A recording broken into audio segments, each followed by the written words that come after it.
Now for the balance of the hour, turning to guys who we could have on for 10 hours, and they have their own radio show on Rule of Law Radio. I'll give you that website before they leave us. They're James Lane and, of course, Chris Emery, and they're both filmmakers, researchers, some of the best research out there.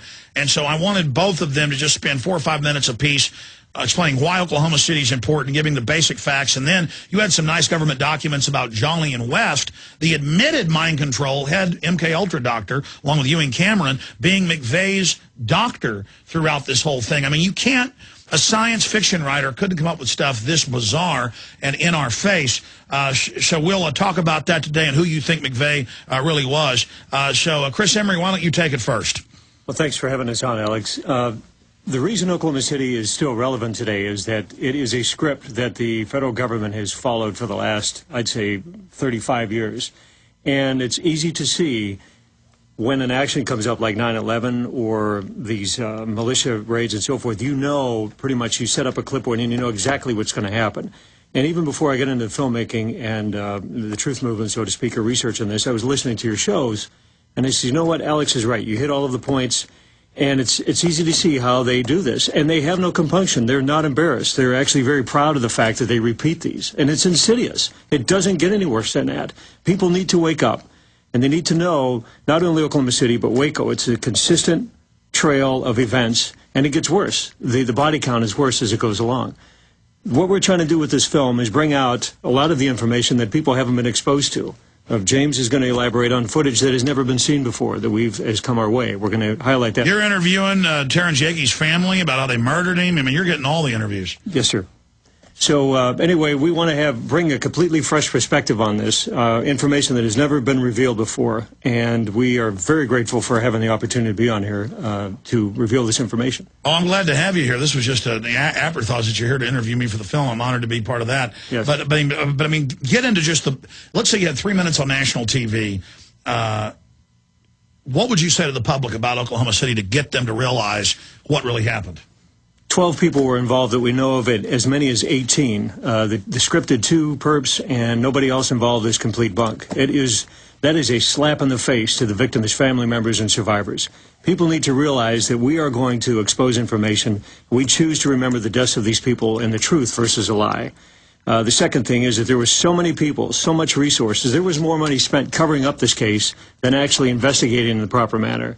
The federal government actually went backwards. They did a complete U-turn on all of the ethics, all of the integrity, all of the resources, the professional, everything they had. They threw it out the window just to make sure that this was covered up, because we know that there were actually assets, government assets, both in the United States and elsewhere overseas, that were involved in making sure that this thing came down. They were supposed to stop it at the last minute, and it backfired right at their feet. Well, and that's what they always tell the mid-level people is, oh, we're going to stop this. Just like in the first World Trade Center attack right before Waco, I mean, they hired an Egyptian security agent, Ahmad Salam, had him cook a real bomb, and he's going, look, you're going to let the bombing go forward? He knew they were setting him up. Exactly. So he recorded them, and that came out in the New York Times and CBS, and they said, look, let it go ahead and happen. We're going to do this. And so that's how they always do it. But, I mean, you have Jane Graham, everybody else in the building, seeing McVeigh and the other guys in there planning the bombs, and she thought it was great sticks of butter. That's right. James, you wanted to go ahead and add a few things on that? Yeah, I think the one thing that stood out to me the most as I'm doing my research was the ANFO bomb, the story that it was ANFO that was used. The ammonium nitrate and fuel oil mixture would create a cloud of nitric gas. Well, we know because of the Terrence Yeage story that he was there within minutes of the bombing, pulling Tom Hall out.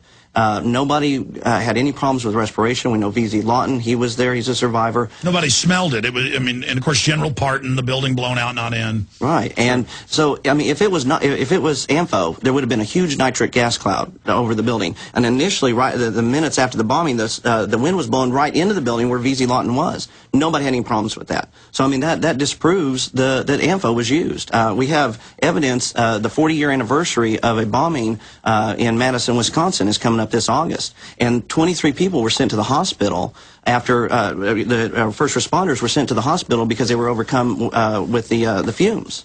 You know, so we know that that's the pattern of it, and they expect us to believe this.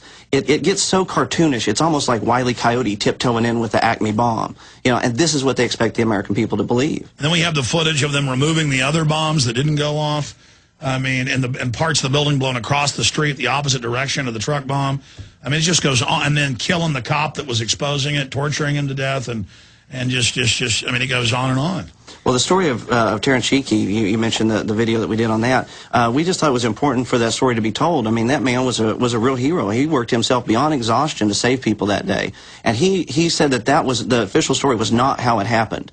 And, you know, I mean, he was concerned for his safety. Right before they tortured him to death, he thought he'd been poisoned, right? Yeah, he was sick. They were talking about getting him to the hospital. And I think to protect his family, he kind of isolated himself from them.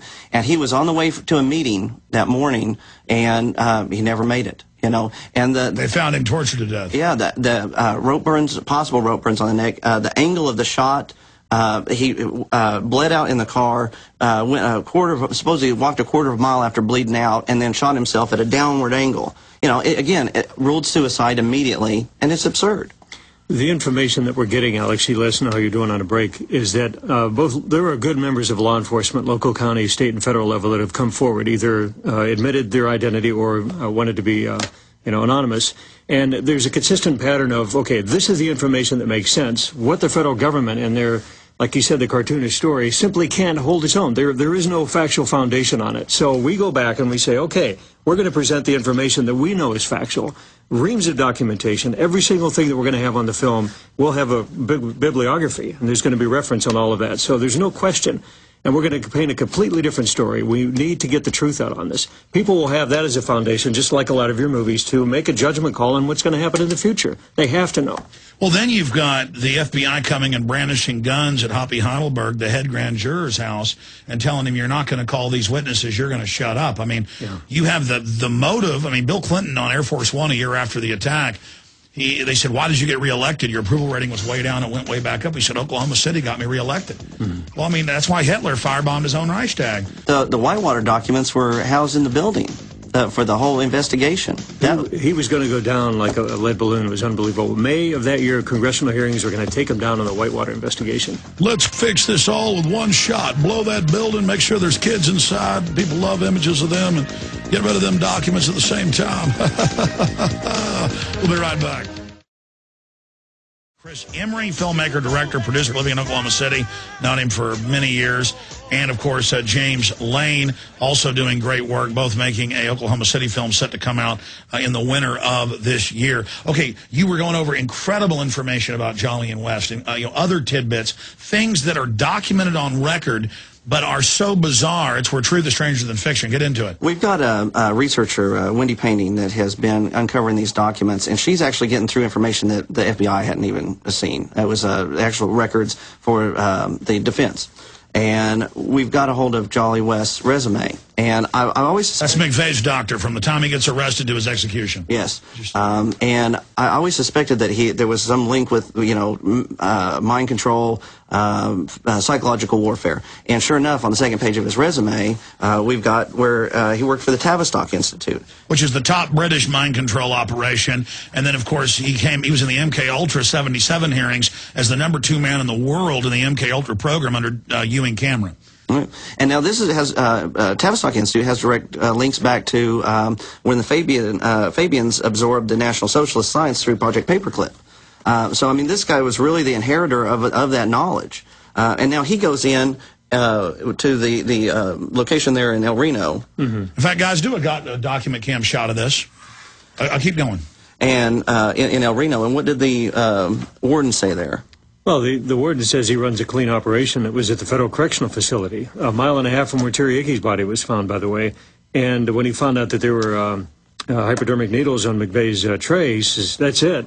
I do not allow drugs. I don't allow paraphernalia, nothing in my prison. What's going on here? 2 weeks later, he was relieved. He was transferred to another facility. And that's how the Japanese created their mind control assassin ninjas, was drugs and sex. But please continue.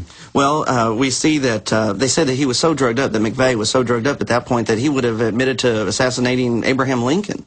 Then Jolly West's protege took over after that, Dr. John Smith. Now, he is currently in psychiatric department at Guantanamo Bay. So, again, these guys, there's a constant... And they admit Guantanamo Bay has a CIA base on it where they do mind control study. Yeah. That's MSNBC. Yeah. Wow. Man, this is amazing. And there's transcripts that show where Jolly West is talking about working with Jack Ruby. I mean, he goes back that far. You know, and the type of situation that Jack Ruby was going through and the mental stress that he dealt with, and comparing that with McVeigh. McVeigh showed signs of post-traumatic stress, Gulf War syndrome prior to being deployed. Dental visits. I mean, just an enormous number of dental visits in the military. You know, that doesn't happen. You know, what were they doing with this guy? Well, that's where they knock you out and you disappear a few days. Right. And it's enough to pose solid questions. You know, well, the state police, when he got pulled over, they said he was just. Charlie Hinger. Yeah, go over what a cop said. I mean, he was out of his gourd. He was surprised to see that McVeigh was packing heat, and he had several magazines of rounds on himself and in the car.